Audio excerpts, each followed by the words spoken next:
Kamu pernah denger nggak istilah The Overview Effect? Kamu pasti udah nonton kan video Katy Perry bersama other female space crews yang terbang keluar angkasa naik Blue Origin-nya Jeff Bezos. Jadi katanya, astronot atau space crews yang pernah keluar angkasa itu biasanya mengalami The Overview Effect. Jadi berdasarkan Wikipedia, overview effect ini adalah pergeseran cara pandang atau perubahan perspektif yang dialami oleh seseorang karena rasa kagum yang sampai merasuk ke jiwanya karena melihat sesuatu hal, melihat gambaran atau pemandangan yang sangat besar melampaui batas dirinya. Dan ini biasanya dialami oleh astronot yang sudah terbang keluar angkasa dan melihat bumi dari jauh, ternyata bumi itu kecil banget di alam semesta ini. Nah, beberapa efek psikologis dari the overview effect ini antara lain, yang pertama, menyadari ada kekuatan besar yang melampaui kemampuan manusia yang mengatur alam semesta, yang menciptakan alam semesta ini dan semua itu beredar sesuai dengan jalurnya. Nah, ini memang di Al-Quran sudah tertulis di ayat 40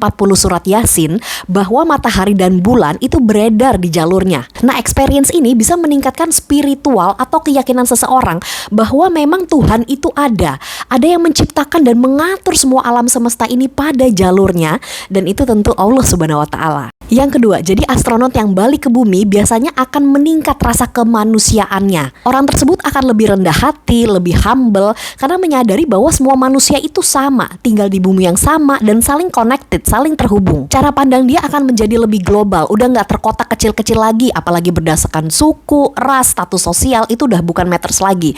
Dia melihat semua manusia itu sama dan ingin meningkatkan kesejahteraan sosial semua orang gitu secara keseluruhan. Yang ketiga, menyadari bahwa aturan-aturan yang dibuat manusia di bumi seperti standar sosial, mungkin posisi, jabatan, ataupun aturan sosial lainnya itu sifatnya artifisial. Jadi dia udah gak stres-stres banget tuh sama hal-hal kecil kayak gitu.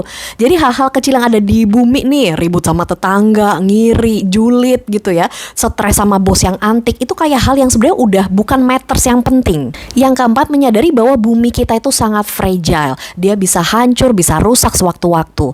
Makanya dia akan lebih meningkat lagi nih awareness terhadap lingkungan atau environment. Dia akan lebih peduli untuk menjaga planet kita, nggak akan buang sampah sembarangan, lebih banyak nanam pohon untuk penghijauan dan lain-lain. Jadi kapan nih giliran kamu terbang keluar angkasa?